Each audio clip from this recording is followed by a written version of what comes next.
calling This it. is great. Hi, everybody. Welcome to this Sunday's edition of Morning Joe with Christina and Brooke. Good morning. Today, we're going to talk about what has changed since this world has been flipped upside down. And I want to start today. I want to tell you a little story. What's changed in the Seamster household is that my daughter has matured. That change from, and I'm probably not going to say anything as scary as many people think I'm going to say right now, but that change when, you just see your little baby as a mature, budding kid. So she's late 7, she's turning 8 in a couple weeks, and she's had lots of independence around the house as I'm working online and she's taking her classes. And, I've caught her doing a couple of things that have been out of character just because she has so much unsupervised time. And so what I've done is try to, break up my schedule a little bit so that I'm touching base with her throughout the day. But the other day we had a crisis. Victoria runs into my office. I'm in a meeting. I have to turn off my camera, mute the video. I'm like, what is going on? She's crying so hard. My shirt is soaked with tears. And she tells me the saddest story, which has now changed us forever. She went into the laundry room and she found a pillowcase, and she's really crafty. So she's been using these things to make bird houses, and she's on a mission to save the earth. Good for her. So great. So she dumps out this pillowcase and she's about to do something really wonderful with it. And what drops out of that pillowcase is her Elf on the Shelf. And she is a believer, my child, down to the core. When she believes, no, not anymore. When she believes hard. So she's crying because she thought she broke her elf. The magic is gone. He's injured. He's crippled. He can't fly anymore. She killed him. Is why she came into my office. So the only thing I could do to make her feel better, as though she didn't kill him, the lesser of two evils, was to explain that he wasn't real. Which opened the door for Mom and Dad have been lying to me for almost 8 years, which spiraled into, what about Santa? What about the Easter Bunny? Oh, wait, but I still have the Tooth Fairy. So our whole world is now upside down. And I've had a lot of answering and explaining to do for why we have all these beliefs. And it's actually come to a good place. But she says, she whispers to her dad. Her dad was away on a fishing trip. So of course, all these things happen when I'm home alone. And she whispers in her dad's ear, I still believe, which is code for, I still want presents. That's exactly right. Yeah.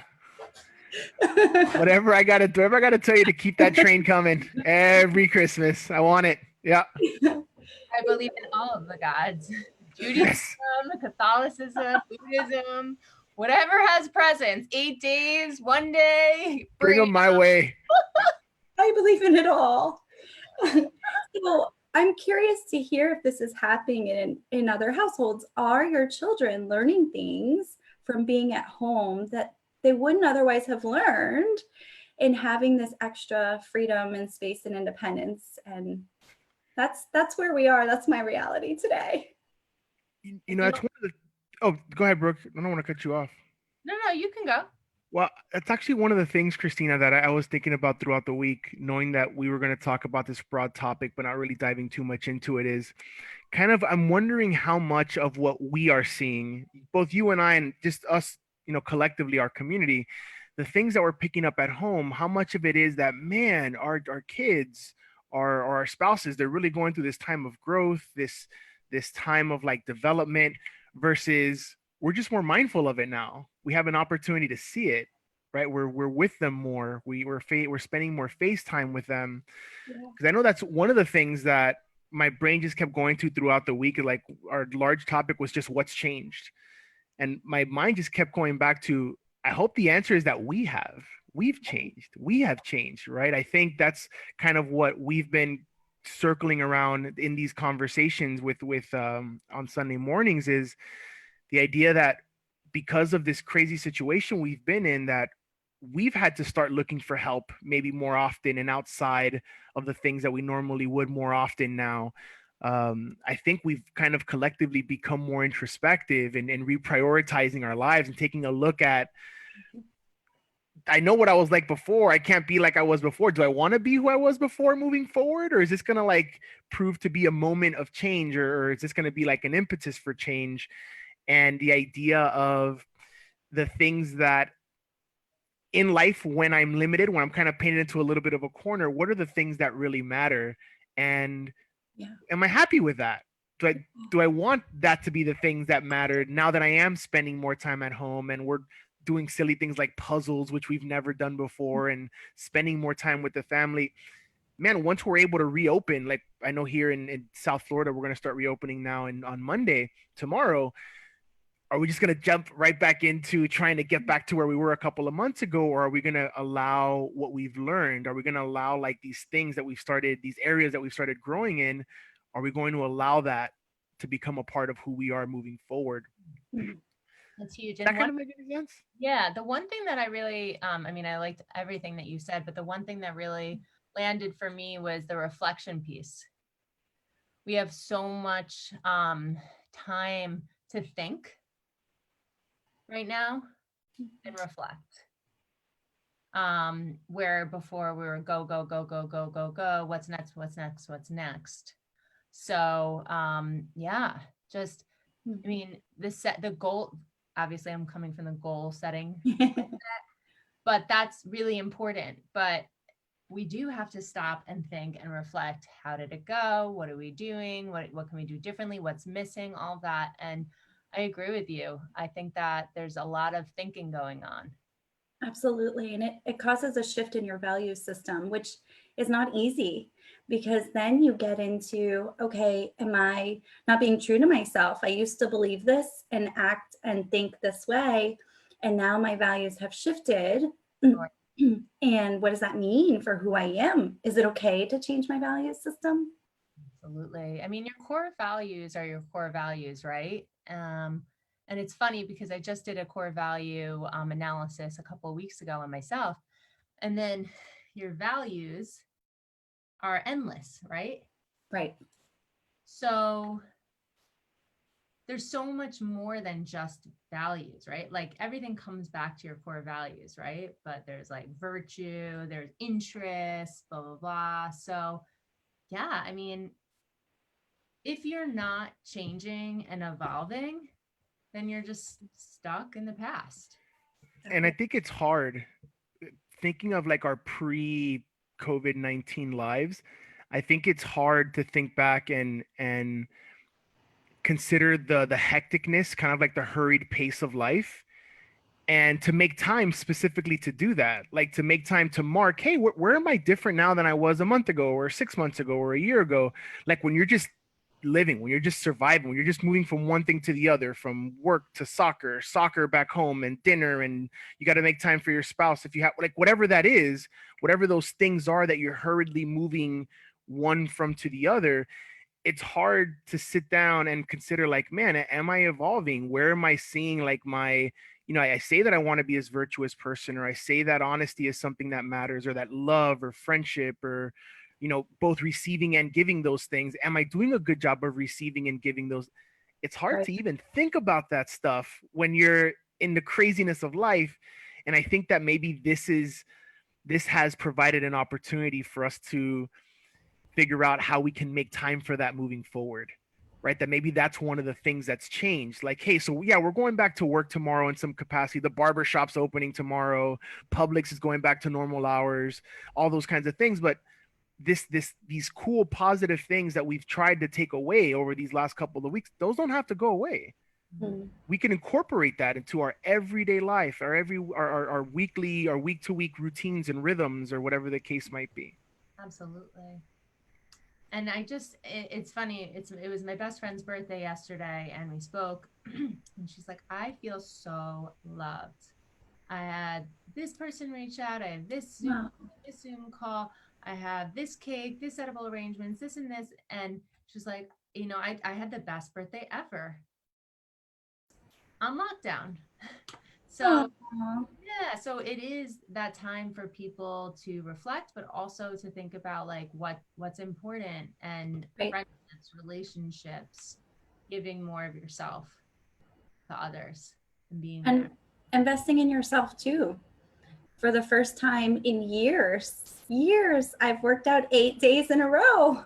Why have I taken that away from myself? But it feels so good to get back on that track and dedicate. It's just a small amount of time, 30 minutes. 30 minutes is nothing. You can get so much done in 30 minutes. So to have that habit and routine back is awesome. This feels really good. So good. Sorry, Joe.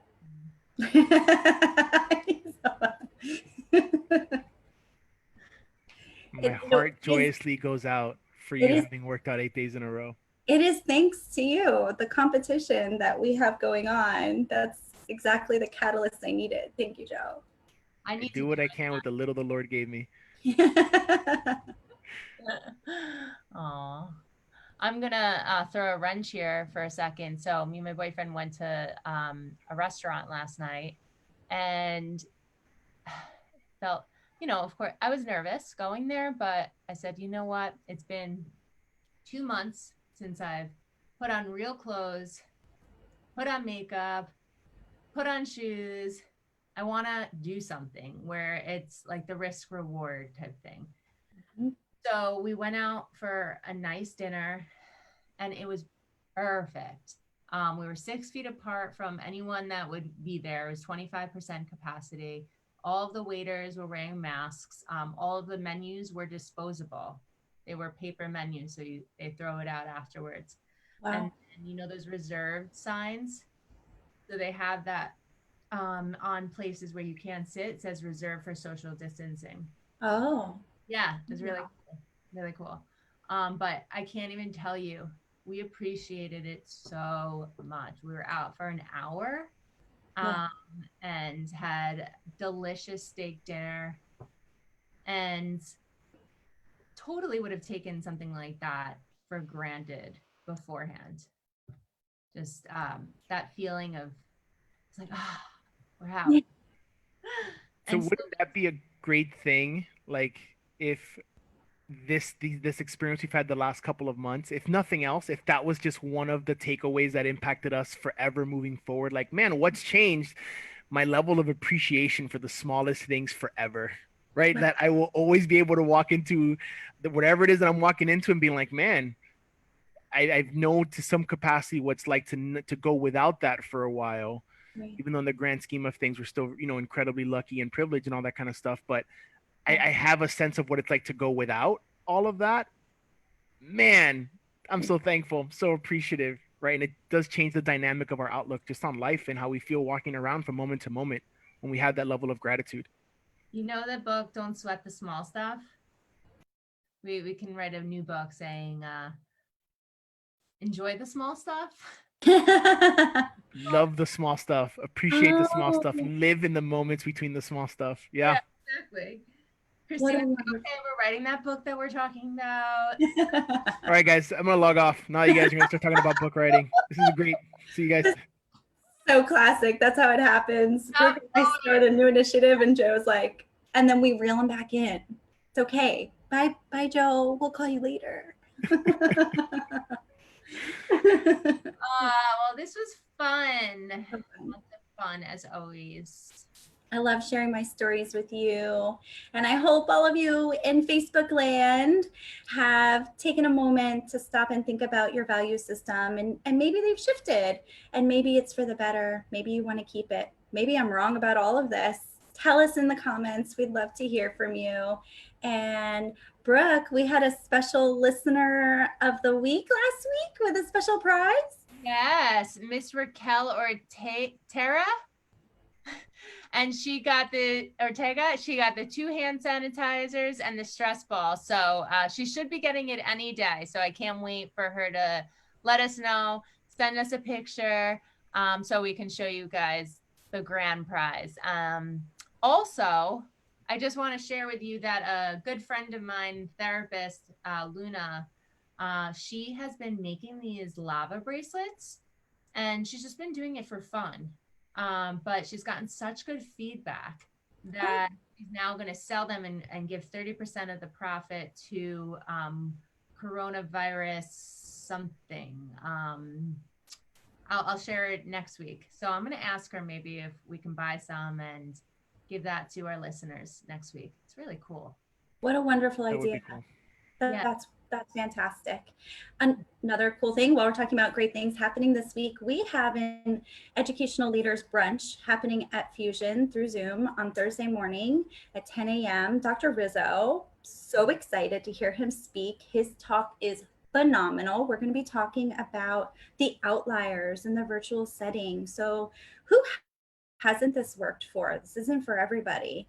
And we're pulling together resources in the community to help those individuals. So he's got some really good tips and strategies, and coming from the clinical background side, he is a wealth of knowledge and experience. So come check us out Thursday at 10 a.m. and come find some resources for your students who just haven't adapted to this. Great. Yeah. All right, friends. We'll see you next Sunday, 9 a.m. Eastern Standard Time. See you there. Happy Sunday, guys. Bye, everyone. Bye.